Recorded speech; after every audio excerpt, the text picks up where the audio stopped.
Pues ya está aquí nuestro invitado, el doctor César González Muñoz. Él es egresado de la Universidad Autónoma de Baja California, especialidad en cirugía en el Centro Médico del Noroeste, subespecialidad en trasplante del Centro Médico Nacional Siglo XXI, trasplante hepático en Barcelona, España. Doctor, pues es un tema muy amplio, los trasplantes. ¿Su especialidad es trasplante de riñón o qué tipo de trasplantes? Sí, soy médico cirujano en trasplante de riñón y tenemos la especialidad en trasplante de hígado también. Y desde el 2009 regresamos aquí a Baja California. Yo soy de aquí de Mexicali, del Valle de Mexicali. Estudié aquí en la Facultad de Medicina y posteriormente me fui al Centro Médico del Noroeste a hacer cirugía y después cirugía de trasplante en México, Distrito Federal. Y en Barcelona, España hicimos lo que es trasplante de hígado. Y del 2009 a la fecha regresamos aquí al estado de Baja California. Hemos realizado bastantes trasplantes, sobre todo aquí en Baja California los más que hemos realizado son trasplantes de riñón, ya que aquí en Baja California como a nivel nacional los trasplantes que más se realizan son trasplantes de riñón y trasplante de córneas, que es uno de los tejidos que más se requiere. Y si recordamos en la lista de espera a nivel nacional, hay muchos pacientes que están necesitando un trasplante para seguir viviendo. Aproximadamente hasta el día de hoy se requieren más de 15,000 pacientes que están registrados en listas de espera a nivel nacional. Al año se realizan un promedio de 5,000 trasplantes, muy pocos. Lo que hace falta más es información con respecto a la donación de los órganos para sensibilizar a la sociedad y que esto se pueda dar más frecuentemente y se puedan lograr salvar a muchos pacientes o muchas vidas que están necesitando de un trasplante para seguir viviendo. Doctor, pues primeramente muy buenas noches. Mari está emocionada porque sé que te conoce, te tiene una estima muy grande y la verdad es que también pedirte una disculpa porque hace algunos meses nos topamos allá afuera de una tienda de autoservicio y echándonos una sodita, por cierto. Habíamos quedado de echar de tomar este tiempo, esta platicada, y no quisimos dejar pasar nuestra primera semana en este programa sin hacerte esta invitación, puesto que sabemos que manejas temas bastante importantes y sobre todo que es el trasplante. Y sí nos gustaría primeramente preguntarte uno de los grandes tabús que hay, y te lo digo porque desgraciadamente el 4 de mayo mi hermano falleció y uno del problema principal fue el riñón, que le complicó el hígado y después otras situaciones. Y el gran tabú que nosotros como familia enfrentamos fue el hecho de donar nuestro riñón. El decir, bueno, ¿y qué pasa si me quedo con un solo riñón? ¿O me puedo quedar con un solo riñón?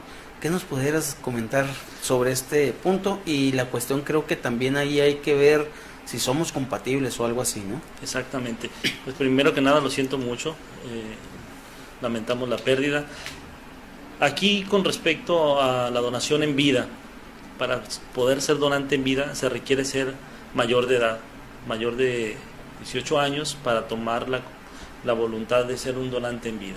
Antes de donar un riñón en vida se tiene que realizar varios estudios que le llamamos nosotros un protocolo de estudios, de laboratorios, rayos X, valoraciones por médicos internistas, cardiólogos y urólogos. Ya que se tiene completo ese expediente y se comenta a un comité, en el comité si todo está correcto y si se aprueba como potencial donador, esa es garantía de que un paciente puede donar un riñón y que puede vivir con un solo riñón todo el resto de su vida, a pesar de que tenga un solo riñón. Y es falso lo que se comenta en las calles, que si donas un riñón tu vida se acorta a la mitad. Eso es falso. Donando un riñón, siempre y cuando se haya aceptado ese protocolo, que haya salido en condiciones normales, la vida puede llevarse sin ningún problema. Puede recuperarse después de la cirugía de donar un riñón aproximadamente en 4 semanas. ya se puede reintegrar a su vida laboral o académica. Si es una persona femenina, puede embarazarse después de unos 4 o 5 meses de que haya donado un riñón, y eso no la va a limitar para poder embarazarse. ¿Cuál es la edad más adecuada en la cual el riñón pues es más susceptible a poder ser donado y ser recibido? Me imagino que puede haber allí un parámetro, y sobre todo por la cuestión de... Bueno, mejor lo dejamos. Sí. La mejor edad para ser un donante en vida son, pues, vamos, no hay una edad en específico. No hay un parámetro. No hay un parámetro. Se dice, y la literatura sí lo reafirma, que el límite de edad para ser donante en vida son a los 65 años de edad. Sin embargo, en España se han realizado donaciones en vida en pacientes de 70 años de edad, a receptores que requieren de un trasplante también de una edad similar. Por lo cual ese es el rango de 18 años a 65 años de edad de donador en vida. Cuando uno tiene muerte encefálica, que es un donante fallecido, que dona todos los órganos, que la familia dona los órganos porque en vida la persona quiere ser donante, no hay un rango de edad. Puede ser desde recién nacido hasta 75, 80 años incluso, siempre y cuando los riñones y el hígado estén viables en ese momento y se puedan trasplantar a una persona de una edad similar, de 60, 70 años de edad. Por lo cual, aquí lo único que es importante es que sean compatibles el donador y el receptor, y antes de hacer ese trasplante se toman muestras de sangre del donante y del receptor para ver la compatibilidad. Y si hay compatibilidad, se puede realizar el trasplante.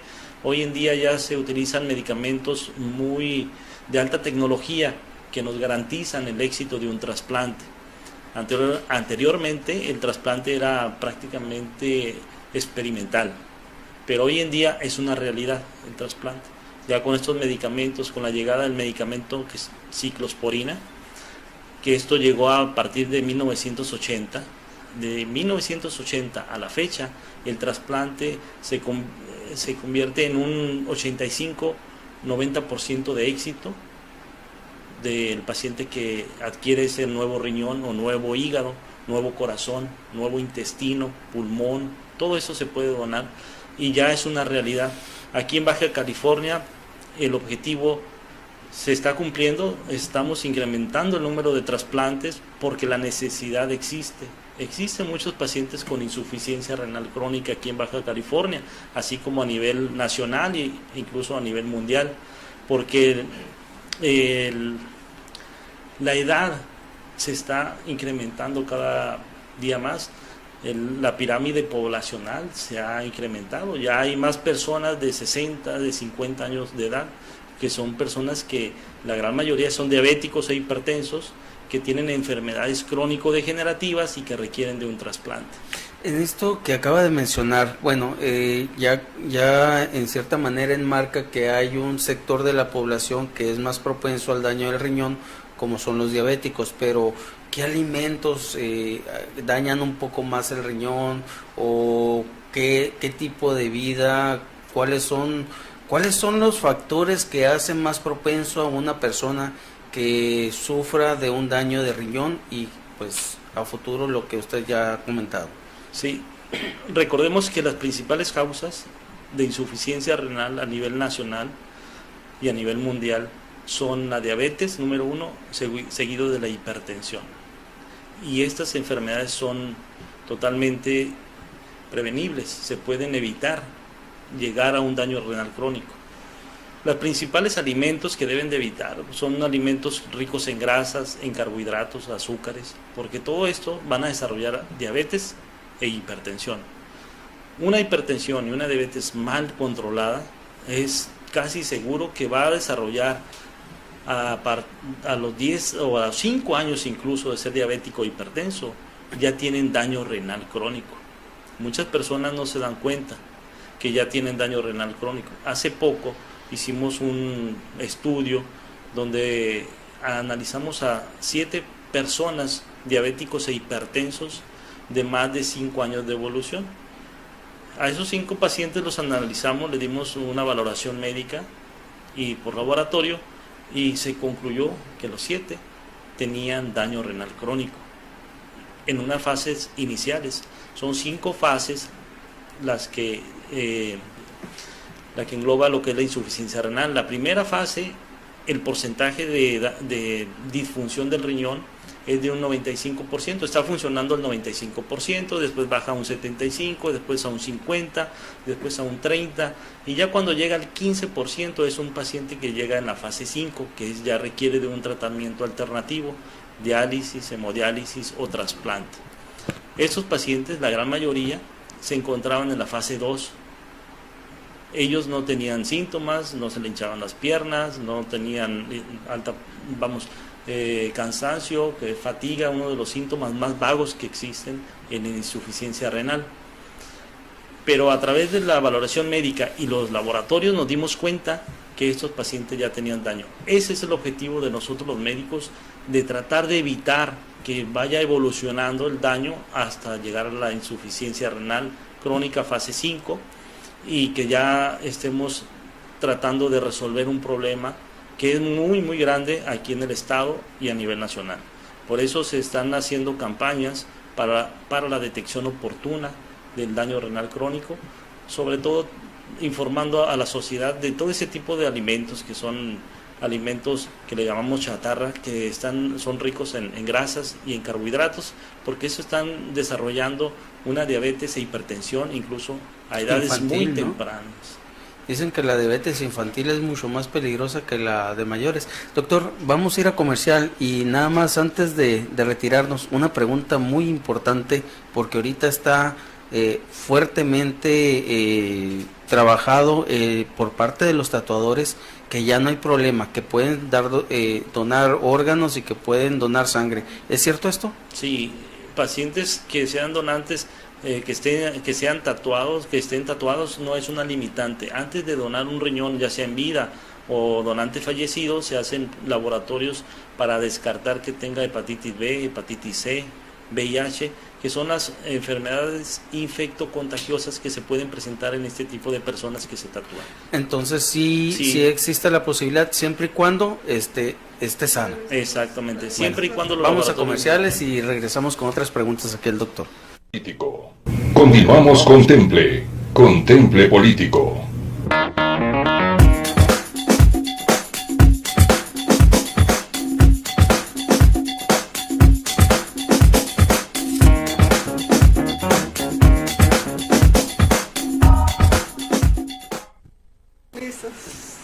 Pues continuamos aquí con el doctor César González Muñoz. Muy interesante de todo esto de los trasplantes, doctor. Se nos han quitado algunas dudas que teníamos, sobre todo lo que te comento, Tony, que acabamos de pasar por una experiencia muy desagradable. Sabemos lo que se le batalla, lo que se le sufre con pacientes. Lo costoso. Con este tipo de enfermedad. Esta enfermedad no respeta edad, sexo ni estatus social. Así que todos estamos vulnerables a padecer este tipo de enfermedades. Por eso que es el interés, el compromiso que tenemos los médicos, que tenemos la información de transmitirla a la sociedad, que no tengan miedo al donar un riñón en vida, siempre y cuando sean aceptados todos sus estudios. Y los donantes que quieran ser registrados como donantes en vida o donantes en determinado momento que tengan muerte encefálica, pues que lo platiquen sobre todo con la familia, porque la familia son los que al momento de tener muerte encefálica son los que aceptan la donación de todos los órganos y pueden salvarse 10 pacientes. Pero que no había un programa en el cual la persona podía ir ante un notario, si mal no recuerdo, o en la propia licencia de conducir, me acuerdo que lo estuvieran haciendo, de que tú decías, sabes que si sufro un accidente o si esto o lo otro, mis órganos yo estoy autorizando en vida a que se donen. Sí, a pesar de que tenga la licencia o a pesar de que tenga un carnet en la cartera, no nos garantiza de que nosotros tenemos la autorización de los médicos de extraer los órganos. Tenemos que tener la autorización del familiar directo. Aunque tenga la carnet. persona lo haya hecho en vida y que sea su voluntad. Así es. Si un familiar del ya fallecido no quiere donar, No se le si es un obliga. familiar directo, si el familiar no estaba enterado que en vida su familiar que tiene muerte encefálica quería ser donante, no podemos disponer de esos órganos. A menos de que tener autorice. autorización. Este tema es muy delicado, la donación de órganos tiene que ser muy transparente todo esto, y sobre todo a dónde va el destino de los órganos. Hay un registro en internet donde están las listas de espera, y es ahí como se hace todo transparente. Aparte, los trasplantes, donante vivo, donante fallecido, son supervisados por el Centro Nacional de Trasplantes. Todo paciente que se va a trasplantar se sube a una página de internet, y México ya está enterado, COFEPRIS también, por lo cual es muy difícil que pasen situaciones que es muy común que se comenten en la calle del tráfico de órganos. Está todo supervisado. Así brevemente quiero nada más mencionar lo que es muerte cerebral. Muerte cerebral son pacientes que por un accidente automovilístico o una hemorragia cerebral tuvieron un edema, un hinchazón del cerebro, y ya no le llega circulación, y es una persona que está muerta. Es una persona que ya está conectado a través de un tubo para estar respirando mecánicamente, y el corazón está latiendo por medicamentos. Y es un paciente que prácticamente es muerto, es un sinónimo de muerte, y es ahí cuando desafortunadamente tenemos que llegar los médicos a pedir los órganos. Ese tema, a ver si lo tocamos, porque me ha tocado ver personas que, pobrecitos, hasta los voltean para quitarles llagas y cosas así, pero eso lo tocamos en otro tema. Claro que Creo sí. que Mari quiere algo. Doctor, ¿y esas enfermedades renales a qué tipo de la población afecta más? Sí, el pico máximo de alteraciones de insuficiencia renal se ven a los 35, a la edad productiva, a los 25 a 50 años de edad. Es donde se ve el máximo de problemas que requieren trasplante de riñón. En una proporción muy poca, que es un 3%, son en niños, y en una proporción de un 20% es en personas de 70 a 80 años de edad. Ahorita comentabas algo muy interesante, la donación. ¿Dónde se inscribe un posible donador? ¿Dónde va uno y registra y dice, señores, yo quiero donar? Y en un momento dado, a lo mejor hasta con la firma de los hermanos y los padres para evitar problemas futuros. Lo más importante es eso, que esté enterado el familiar directo que quiere ser donante. Segundo, se pueden registrar a través de la página de internet, que es www.senatra, que es Centro Nacional de Trasplantes, www.senatra.gov.mx. Ahí viene para registrarse, y ahí se puede imprimir el carnet y lo puede portar en su cartera. Y si una persona se mete y se le hace muy enredosa la página, dice, ¿sabes qué? A mí dime en qué centro de salud voy. ¿A dónde puede ir? Puede ir a los módulos de información en el ISSSTE, y puede ir también a las oficinas centrales del Consejo Estatal de Trasplante, que es donde está la Secretaría de Salud, que es en la Plaza de las Californias. Ok. Ahí está el módulo del Consejo Estatal Está de más Trasplantes. fácil dar aquí con el ISSSTE, ¿no? En Centro Cívico. En Centro Cívico, de ahí también se pueden registrar, y a través de una fundación. Las fundaciones también están colaborando en esto, que es una fundación que se llama Necesito un trasplante para vivir. Ellos se están reuniendo los jueves en el auditorio del Hospital Almater. Ahí se reúnen cada 15 días para dar temas de salud, de trasplante, de donación, y ahí pueden registrarse también. Nosotros vamos a transmitir esto a través de la red de Temple Político, y a la hora de estar haciendo la edición del video podemos poner los números para que al concluir el programa, a ver si nos puedes dar los números para poderlos poner, porque es algo muy interesante, ¿no? Claro que sí, con mucho gusto lo ponemos. Otra pregunta, ¿qué sector de la población es más propensa a sufrir el daño, pero también a la vez es más vulnerable? Sí, las personas más vulnerables son personas, sobre todo de los 35, 40 años de edad. Son personas que por situaciones de la diabetes misma juvenil causan daño renal crónico, y sobre todo hay que recordar que los diabéticos juveniles, en ocasiones, como la edad de niño, es difícil tener un control de los niveles de azúcar, y cuando se subestima esta enfermedad, pues van desarrollando en forma rápida el daño de su riñón, y a esa edad son cuando requieren los trasplantes. Nos comentabas también cuántas operaciones van en este año y ha aumentado el porcentaje de la última década al día de hoy en cuanto a este tipo de enfermedades. Sí, al día de hoy aproximadamente ahorita se han registrado en el Consejo Estatal de Trasplantes 52 trasplantes. La mitad, prácticamente la mitad, son de trasplante de córnea, y los otros, el resto es el trasplante de riñón. Son los trasplantes que más se realizan aquí en el estado. El año pasado se realizaron 111 trasplantes a nivel estado. En el transcurso del año. En el transcurso del año. La necesidad de trasplantes es mayor. Los pacientes que requieren un trasplante, que están en lista de espera, es mayor. Aproximadamente son 200 a 300 pacientes que están en lista de espera o que requieren de un trasplante para seguir viviendo o para seguir viendo, que son los trasplantes de córnea. Ese es el promedio que se tiene en pacientes que requieren un trasplante. Y no hay banco de riñones, no hay ahí en reserva, van al día como... Sí, los bancos, existen bancos de tejidos, pero solamente a nivel nacional, es en Monterrey y en Guadalajara. Son bancos de tejidos, sobre todo que es piel, hueso, y es lo que se puede preservar. No se puede preservar un órgano sólido como un riñón o un hígado, porque el tiempo que está fuera del cuerpo ese órgano es muy corto. El que más puede tolerar fuera del cuerpo es el riñón, aproximadamente unas 72 horas.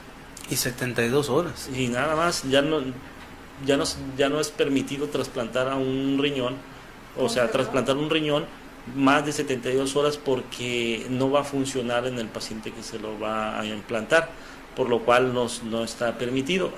Y el hígado aproximadamente son de 6 a 12 horas, y el pulmón y el corazón son aproximadamente 4 horas, por lo cual es imposible. Hasta la fecha no se ha logrado tener un banco de órganos sólido, pero sí de tejidos. Entonces aquí sería importante comentarle a nuestro gobernador que así como se hizo ese gran esfuerzo para hacer un CRIT, habría que hacer un gran esfuerzo para un banco de órganos aquí en Baja California. Digo porque por los tiempos que me menciona, doctor, si una persona de aquí Baja California ocupa un órgano y se tiene que mandar pedir a Guadalajara o a México, pues tan solo el puro traslado son 3 horas. Y salir del aeropuerto a traerlo a Mexicali pensando que viene en Tijuana o que es para...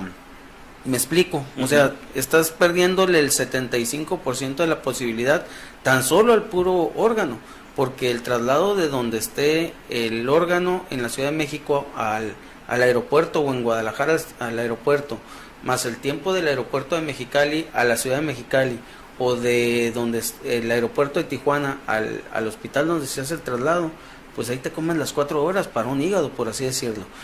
Y otra pregunta importante, ¿cuáles son los costos ahorita de un trasplante de hígado y uno de riñón, que es los temas que ahorita más estamos tocando? Sí, actualmente existen convenios para el traslado de órganos o de pacientes. Hay un convenio con las aerolíneas que están facilitando, le dan prontitud y rapidez a todos los pacientes o órganos que se tengan que trasladar fuera de los estados. Pero 3 horas de vuelo de México, de Guadalajara a Mexicali, son 3 horas. Son 3 horas, definitivamente. Por eso, cuando se va a trasplantar un corazón o un pulmón, se tiene que trasladar el paciente al lugar donde está registrado. Si aquí en Baja California no se realizan trasplantes de corazón, el paciente, si ya está en lista de espera en Guadalajara o en México, se tiene que trasladar a esos lugares para que no tenga que sufrir esta situación del traslado, porque eso es de cuestión de horas. Si aquí se llegara a requerir un trasplante de hígado, pues aquí sí sería conveniente tener difícilmente un banco de órganos, pero sí toda la facilidad para poder concretar el trasplante. Doctor, nos avisan que se nos acabó el tiempo, esperamos poder contar próximamente con usted, ahí nos pondremos de acuerdo a través de las redes.